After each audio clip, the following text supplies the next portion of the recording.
जो गृहस्थ में है और पुत्रहीन है उसका जीवन व्यर्थ है। मार्कंडेय जी कह रहे गृहस्थ धर्म की सार्थकता है कन्या हो या पुत्र हो, संतान होना चाहिए।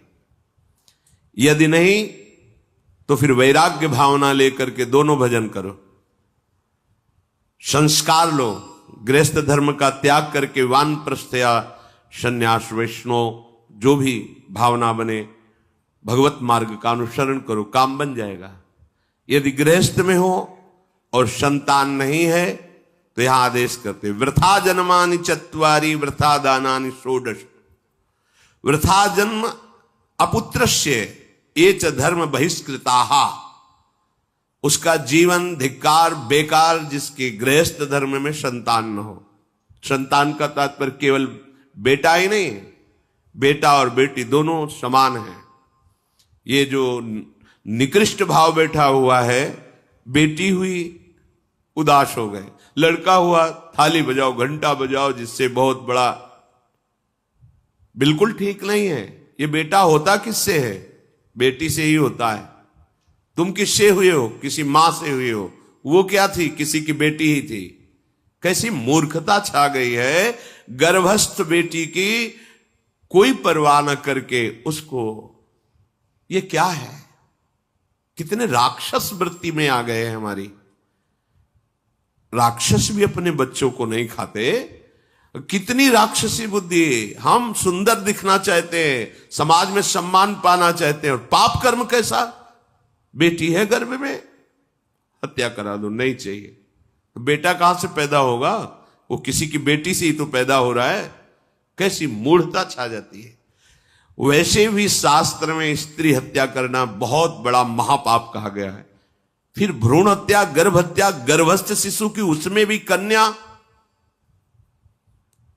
सर्वनाश। इसके बाद फिर रोते हैं, हमने कौन सा पाप किया, भगवान ने हमारा पुत्र छीन लिया। कौन सा पाप किया, भगवान ने ऐसा कर दिया। अरे अपने डायरी में तो लिखा करो कि तुमने कौन से पाप किए हैं। फिर जब परिणाम आवे तो सोचोगे तो लगेगा बहुत हल्के में निपाट रहे हैं भगवान, हमें तो बहुत कष्ट मिलना चाहिए। कैसी कैसी निर्दयता बैठ गई हो। हम मनुष्य कहलाते हैं, सदगृहस्थ कहलाते हैं, गर्भ से चलते हैं और गर्भस्थ शिशु की हत्या करते हैं। मान जाओ, ना सत्संग सुन रहे हो, ना शास्त्र स्वाध्याय कर रहे हो, इसलिए तुम्हें पता नहीं कि तुम कौन सा पाप कर रहे हो। ऐसे ये पाप, कुछ पाप ऐसे हैं जिनको वज्र की लीक कहा गया। वज्र की लीक में मिटाल नहीं सकते, तुम्हें भोगना पड़ेगा। जो गृहस्थ है और संतान नहीं है, उस जीवन को सार्थक करने के लिए अपने गृहस्थ जीवन का त्याग करो।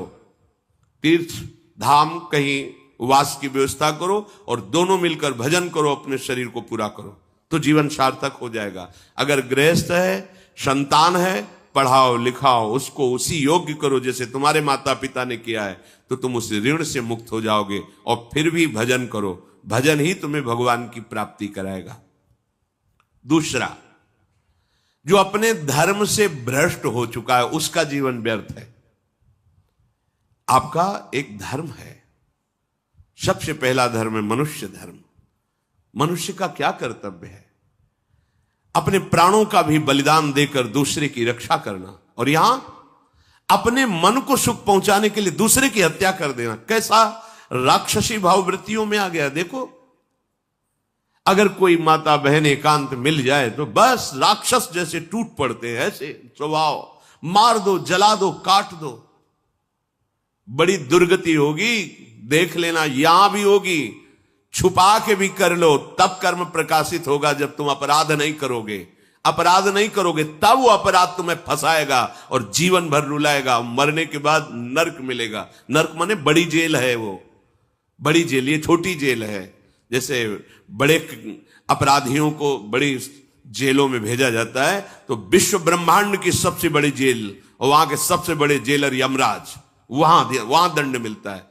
आप ऐसा ना सोचिए कि ये सब गप है। गांव में जैसे बात करे तो लगता है गप है। जब जेल हो आते हैं ना तो कहते हैं, एक गांव में मिले थे, कहा था कि अगर रोज 5 जूता कोई गांव में हमें मारे तो हम उसे सह लेंगे, लेकिन दोबारा जेल जाने वाला आचरण नहीं करेंगे। दिखा रहे थे कि देखो कैसे कैसे कष्ट वहां के कैदी भी मारते हैं जो बहुत पुराने हो गए हैं, वो हमको अनुशासन में रखते हैं, ऐसा ऐसा कितना कष्ट।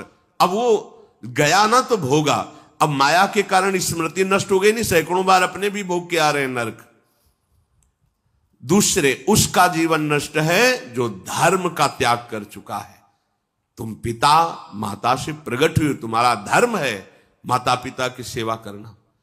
वयोवृद्ध बेचारे माता पिता उठने बैठने में असमर्थ हैं, आप पैसे कमाने के लिए अपनी बहुली निकल गए, अब वो कष्ट भोग रहे हैं, ना उनको देखना है ना उनकी व्यवस्था करना है, मरने दो तो ठीक है। तुम्हें जब परिणाम आएगा तब तुम भी तो बनोगे ना वृद्ध, तब तुम्हें पता चलेगा। अवश्य में भोक्तव्यम कृतम कर्म शुभाशु, होश में माता पिता सबसे पहले भगवान हैं यदि आप गृहस्थ हैं तो। अगर आप बाल्यावस्था से भगवान के मार्ग का अनुसरण कर रहे हैं तो फिर भगवान प्रणत कुटुंब पाल रघुराई, भगवान व्यवस्था कर देते हैं। वैराग्य मार्ग में लौटकर पीछे नहीं देखा जाता। हमारे भगवान के अवतार मानेंगे महाप्रभु चैतन्य देव, नवयुति विष्णु प्रिया जी माता सची छोड़ के चल दिए। आद्य गुरु भगवान शंकराचार्य भगवान के अवतार मां केवल छोड़ के चल दिया। भगवान के मार्ग में यदि ऐसे चले तो भगवान संभाल लेते हो, परम पद मिलता है 21 पीढ़ियों को। मां तो बिल्कुल नजदीक है, 21 पीढ़ियों को भगवत प्राप्ति हो जाती है। और शब्द है प्रणत कुटुंब पाल रघुराई, भगवान स्वयं उसके परिवार का पोषण करते हैं। पर यदि गृहस्थ धर्म में हो और अपने माता पिता का त्याग कर दिया, उनकी सेवा नहीं करते, वो दुख भोग रहे, तो नरक यंत्रणा मिलेगी और जीते जी तुम उन्नति को प्राप्त नहीं हो सकते। तुम्हें भले उन्नति दिखाई देती हो, बाद में परिणाम देख लेना आप। तीसरा, जो दूसरों के भोजन छीनने की चेष्टा में रहता है, कैसे इसका धन अपहरण कर लें, कैसी जमीन अपहरण कर लें, कैसे इसकी अव्यवस्था पैदा कर दें इसके जीवन में, जो केवल अपने ही सुख को देखता है उसकी दुर्गति होती है। तीसरा, उसका जीवन व्यर्थ है। जो दूसरों के सुख का अपहरण करके सुखी होना चाहता है, सदैव केवल अपने सुख में डूबना, सोचना कैसे मैं सुखी हो जाऊं, अधर्माचरण करूं, छीन लूं, क्या करूं, कैसे करूं, उसका जीवन व्यर्थ है। और चौथा, जो आए हुए साधु महात्मा अतिथि का अनादर कर देता है, अपमान कर देता है, सारे सुकृत नष्ट हो जाते हैं।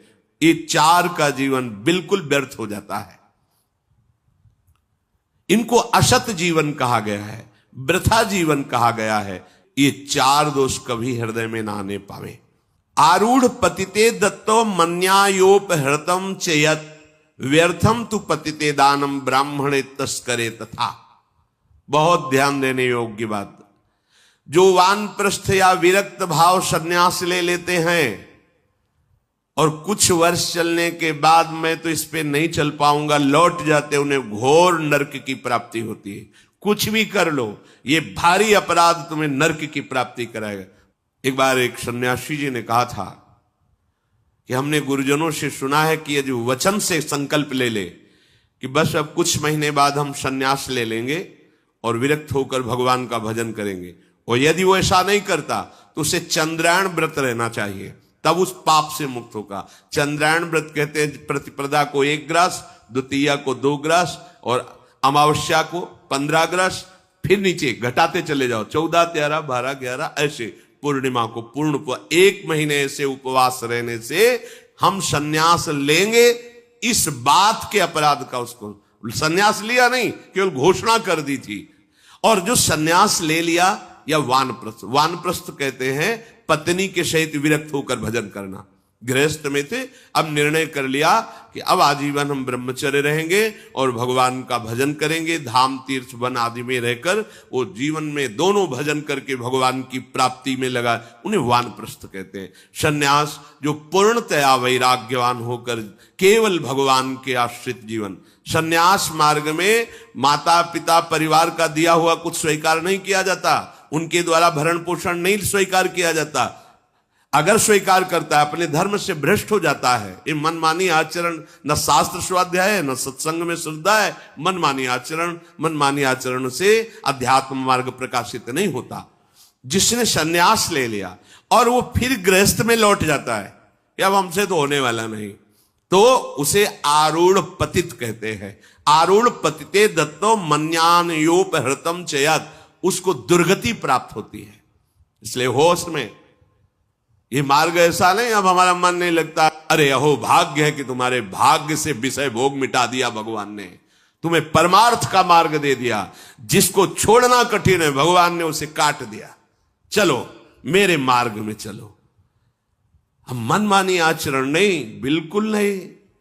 यहां शास्त्र आदेश करता है, ऐसे नहीं होना चाहिए कि 4 दिन हुए कपड़ा उतार दिया, कपड़े बदल लिए, 5वें दिन फिर उसी पोशाक में। तो जानते हो इससे क्या होगा? जीवन भर कुछ कर लो, दुर्गति प्राप्त होगी। तस्मात् शास्त्रम प्रमाणम ते कार्य, ये कानून है। कानून में फंस गए तो सजा निश्चित होगी। ये भागवतिक कानून, जैसे एक राजकीय कानून है, तो ये भागवतिक त्रिभुवन का कानून है। त्रिभुवन में कहीं यही कानून काम करेगा। अलग अलग देश का कानून है, लेकिन ये त्रिभुवन का कानून है, विश्व का कानून है, ये भगवदीय कानून है। अगर इसमें फंस गए तो निकलना मुश्किल हो जाएगा। बहुत शास्त्र के अनुसार चलो। तो जो वानप्रस्थ या संन्यास लेकर के पुनः गृहस्थ धर्म से युक्त हो जाता है, उसकी दुर्गति निश्चित हो जाती है। आप तुम वो कर ही नहीं पाओगे। जैसे कहते हैं अब मंत्र ले लिया, अब क्या जाने की जरूरत है, मंत्र प्रकाशित ही नहीं होगा, जप ही नहीं पाओगे। लिख के देख लो, ये शब्द लिख लो, मंत्र नहीं प्रकाशित होगा, जप ही नहीं पाओगे। खिलवाड़ है परमार्थ चलना। एक एक अक्षर में अगर त्रुटि हो जाती है तो छाती जलेगी। कैसे गलती कैसे होगी? एक अक्षर भी अगर शास्त्र सम्मत इष्ट प्रेरित है, हृदय शीतल रहेगा, परमार्थ प्रकाशित रहेगा। ये मार्ग है। अब कौन शास्त्र स्वाध्याय करता है? कहां में सत्य चर्चा सुनने को मिलती है? भगवत कृपा है जो सुनने को मिल रही, इसको हृदय में धारण करो। जो जीवन हमें भगवान ने दिया है, ये निंदनीय जीवन नहीं है, ये रोने वाला जीवन नहीं कि हाय हमें दूल्हा नहीं मिला, दुल्हन नहीं मिली, हाँ संसार के भोग नहीं मिले, परिवार, बड़ी कृपा हुई जिस दलदल से हम नहीं निकल सकते थे, नहीं निकल पाए अनंत जन्मों से, आज हमारी लाडली ने फूल जैसा मुझे अलग कर दिया। ये गृह कारज नाना जंजाला, ते अति दुर्गम शैल विशाला, ये शर्म आवत अति कठिनाई, राम कृपा बिनु आए न जाई। भगवान ने तुम पर कृपा की, तुम्हें नाचना चाहिए कि रोना चाहिए? विषयों को देख देख कर जलते हो, भोगने की लालसा रखते हो। कैसा जीवन? व्यर्थ जीवन। बिल्कुल नहीं। सावधान, तुम्हारा जीवन भगवान के लिए, तुम्हारे भाग्य में श्री जी लिख दी गई है। आह, हमें नाचना चाहिए। हमारे भाग्य को बदलकर प्रभु ने अपना चरणारविंद, अपना धाम, अपना नाम, अपनी सेवा दे दी। धिक्कार है अगर ऐसे होने पर भी ललचाए और उस मार्ग की तरफ जाए जहां से श्री जी ने निकाल लिया है। तो जो वानप्रस्थ या संन्यास धर्म स्वीकार करके पुनः गृहस्थ धर्म का आश्रय ले लेता है, उसकी नारकी गति होती, दुर्गति होती है। और जो पापाचरण करके, अन्याय से, अधर्म से छीन झपट करके धन और सोचता है उसमें कुछ दान कर देंगे। जैसे किसी ने प्रश्न किया था ब्लैक और व्हाइट, कि अब हम तो ब्लैक और व्हाइट का मतलब काला और सफेद समझते हैं, तो काला धन का मतलब होता होगा अधर्माचरण या जो राजकीय विभाग से पास ना हो, उसे ही काला धन कहते होंगे। तो काला धन काला ही रहता है, कोई व्हाइट नहीं कर सकता उसे। जमा कर लो, एक समय आएगा कि ट्रक में लद के सब चला जाएगा, तुम भी लद के चले जाओगे। अगर वो समय ना आया तो यमराज के दूत तुम्हें ले जाएंगे, सब यही पड़ा रहेगा। होश में चलो। दान किसे कहते हैं? खूब मेहनत करो, धर्म से कमाओ, फिर उससे एक रोटी की व्यवस्था किसी की भी कर दो, उसे सतदान कहते हैं। लाखों बेईमानी से कमाए, अधर्म आचरण से दूसरों को चूस चूस के ऐसा दुख दे कर फिर सोचा कि लाख में 10,000 दे देते हैं, व्हाइट हो जाएगा। व्हाइट नहीं हो जाएगा, ये और तुम्हारे ऊपर आक्रमण कराएगा। क्योंकि जिनको दे रहे हो उनकी भी बुद्धि तो भ्रष्ट होगी, तो तुम्हारा धर्म बनाना हाँ व्हाइट नहीं होगा, फाइट होगी, अब मार पिटाई शुरू करवाएगा, वो ऐसे आचरण करवाएगा, जहां जाएगा वहां खोपड़ी फोड़ेगा, उसका परिणाम जब आपके आएगा तो आपकी खोपड़ी फूटेगी। व्हाइट तो तब हो सकता है जब व्हाइट चलो। व्हाइट का तात्पर्य होता प्रकाश, श्वेत, ये लक्षण सतोगुण का। सात्विक भाव से चलो, मेहनत की कमाई से, पसीना चुहा के खूब मेहनत किया और फिर किसी को दिया, तुम्हारा परिवार उन्नतिशील रहेगा, तुम्हें लोक परलोक में सुख प्राप्त होगा। अन्याय से कमाए हुए धन का दान पतित कर देता है, पतित कर देता है। अब इसमें एक उपाय है, मुझे पता नहीं था, प्रमादवश मेरे से गलती हो गई, कभी जीवन में गलती नहीं करूंगा, अब सुधार के लिए करो, हो जाएगा। मुझे पता नहीं था, मैंने कभी सुना ही नहीं था, बस यही था कि धन प्राप्त करो, धन प्राप्त करो, और गलती हो गई। अब मुझे पता चला कि मैंने गलत किया है, तो आप अब लो नशानी, अब ना नशे करो, गौ सेवा, संत सेवा, ठाकुर सेवा, गलती आगे से नहीं करूंगा। ये एक सूत्र बहुत बढ़िया, अब लो नशानी अब ना नशे, ये सबको पावन कर देता है, सब कुछ पावन कर देता है। पर ये ऐसा नहीं कि हम 100 कमा रहे हैं बेईमानी से तो 10 देते रहेंगे तो 90 व्हाइट होते रहेंगे, ऐसा कदापि कहीं नहीं लिखा। ये शास्त्र है, तस्मात् शास्त्रम प्रमाणन्ते। कई बार लोग प्रश्न करते हैं इस विषय का, ध्यान से सुन लो। अन्याय से कमाया हुआ धन अगर उसे हम दान भी करते हैं तो वो पतित ही करेगा, गिराएगा ही, किसी काम का नहीं है। आगे वर्णन कर रहे हैं कि धर्म से कमाया हुआ दान अगर ऐसे को दोगे तो वो भी व्यर्थ हो जाएगा। कैसा? मिथ्यावादी, पापाचरण करने वाला, झूठ बोलता है, पापाचरण करता है, और आप उसे दान कर रहे हैं, बाद में वो पाप करेगा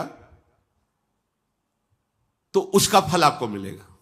उसके पाप के बढ़ावे में आप साझेदार हुए, आपका जो दान था उसके पाप में बढ़ावा देगा, आपको उसको साझेदारी का फल भोगना पड़ेगा।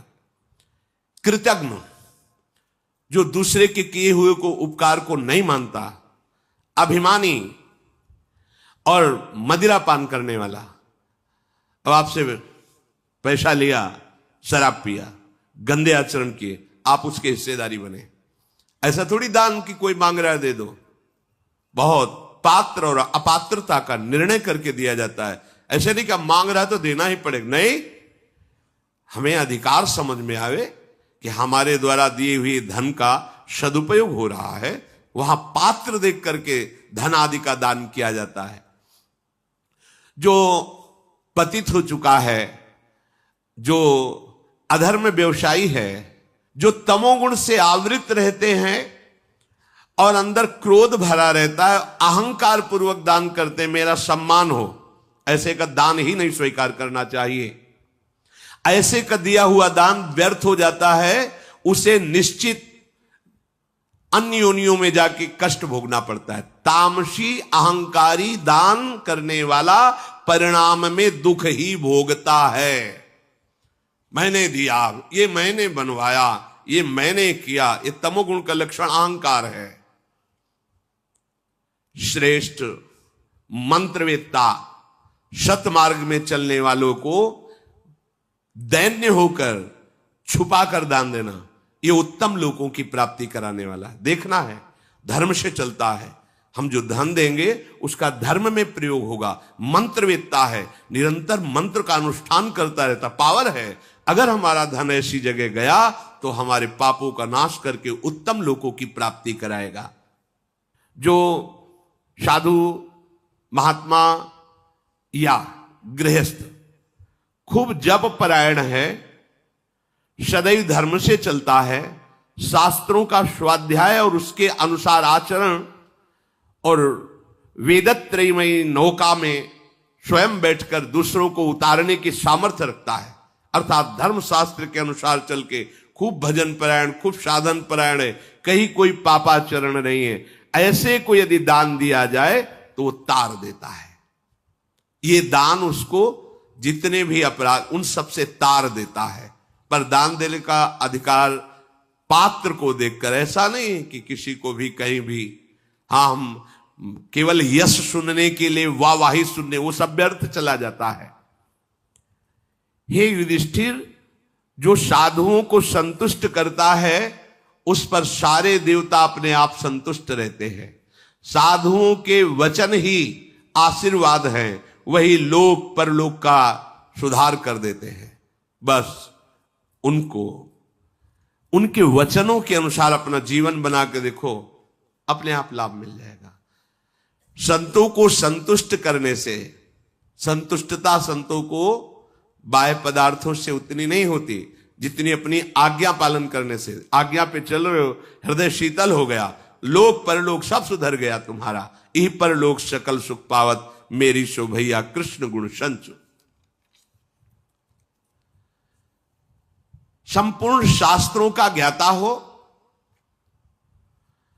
संपूर्ण धर्म के रहस्य को जानता हो और स्वयं अपने उद्धार करने में समर्थ हो, ऐसे को दान दिया जाए तो शक्तिशाली होता है, तो वो दान तुम्हारा उद्धार कर देगा, तुम्हारा कल्याण कर देगा। यदि साधु को भोजन कराया जाए तो साक्षात भगवान और अग्निदेव संतुष्ट हो जाते हैं। वे उतना यज्ञ या होम से संतुष्ट नहीं होते जितना साधु वैष्णव के मुख से भगवान संतुष्ट होते हैं। चंदन पुष्प चढ़ाने से उतना संतुष्ट नहीं होते जितना साधुओं की सेवा से संतुष्ट होते हैं। इसलिए तुम सभी उपायों से उन अतिथि साधुओं का सेवा करने का प्रयास करो। जो आए हुए संत वैष्णव अतिथि के चरण धोने के लिए जल अर्पित करता है, उनके पैर, उनके चरण धोता है, जहां वो वास करते हैं उजाले के लिए दीपक की व्यवस्था करता है, उनके उदर पोषण के लिए अन्न की व्यवस्था करता है या वास की व्यवस्था करता है, उसे कभी यमराज देख भी नहीं सकते। वो निश्चित भगवत कृपा को प्राप्त होता है।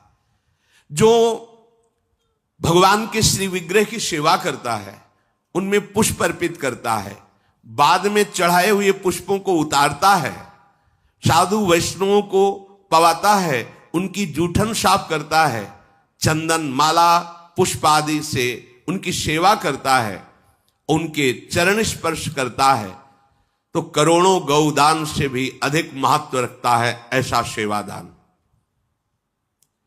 हे युधिष्ठिर, जो भक्तों की वास व्यवस्था, वसुंधराम तु यो दद्यात् द्विजाय विदुरात्मने दातारम हनुगच्छन्ति सर्वे कामाभिवांछिताः। जो भक्त वैष्णव मंत्रवेत्ता, नाम जप करने वाले, धर्म पे चलने वाले हैं, उनको जो भूमि दान करता है, वास की व्यवस्था करता है, वो अपनी कामनाओं को पूर्ण करने में समर्थ हो जाता है। मनोवांछित भोग उसे स्वतः प्राप्त होते हैं। यदि कोई रास्ते से थका मांदा आ रहा है और बहुत भूखा है और वो तुमसे पूछता है कि मैं बहुत भूखा हूं, क्या मुझे भोजन मिल सकता है क्या, तो चाहे जो समय हो, कि हमारी तो रसोई का समय खत्म हो गया, अब तो नहीं मिल पाएगा आपको भोजन, कदापि नहीं, चाहे जो समय हो, बुद्धिमान को चाहिए कि बहुत बड़ा सुकृत का अवसर मिला है, तत्काल उसको स्वादिष्ट अन्न पकाकर उसको पवाए, तो अन्नदाता को जो इच्छा करेगा उसे प्राप्त हो जाएगा। कोई भूखा ऐसे, वो साधु है कि नहीं, इससे मतलब नहीं, वो भूखा है, थकित है, पूछ रहा है मैं कई दिनों से भोजन नहीं, मुझे भोजन मिलेगा क्या, कहीं भोजन मिलेगा क्या, हाँ हाँ अब बैठिए, तत्काल आप रसोई चढ़ाइए, कुछ ना कुछ उसे बना करके पवाइए। तो इससे क्या होगा, यहां कह रहे जो चाहोगे तुम्हें प्राप्त हो जाएगा, क्योंकि उसके हृदय में भगवान बैठे हुए। जो अपनी सामर्थ्य के अनुसार अच्छे ढंग से पवित्र भाव से भोजन तैयार करता है और वो भोजन भक्तों को अर्पित करता है, उस पुण्य कर्म के प्रभाव से वो प्रजापति ब्रह्मा के लोक में जाता है, अर्थात ब्रह्म लोक को प्राप्त होता है। जो लोग प्यासे को जल पीने की व्यवस्था करता है, अब जैसे पहले था जगह जगह सरोवरों में भी जल पीने लायक रहता था, अब सरोवर ही नहीं रह गए, फिर कुआं 30-35 में बड़ा सुंदर जल, वो भी व्यवस्था गई, हैंडपैप अब वो भी व्यवस्था गई, प्यास लगे तो बोतल खरीदो, नहीं और पानी की व्यवस्था नहीं, तो चाहिए धर्मार्थ पानी की व्यवस्था, फ्री पानी की व्यवस्था, ये यहां रखा है, शीतल जल है, यहां आप पान कर लीजिए। ऐसा जो शीतल जल की व्यवस्था प्यासों के लिए करता है, अब वो है नहीं, अवसर चला गया, बावली, कुआं, सरोवर ये तैयार करवाना, अब वो व्यवस्था नहीं, तो अब ऐसी व्यवस्था जो युग धर्म के अनुसार व्यवस्था बदलती जाती है। और जो बहुत भूखा है, थका है, प्यासा है, उसे मीठे वचन से, आइए आइए आप जल पीजिए, आप बैठिए, अभी आपको भोजन पवाते हैं, ऐसा। तो जो ऐसा करता है तो यमराज की ताकत नहीं कि वचन मात्र का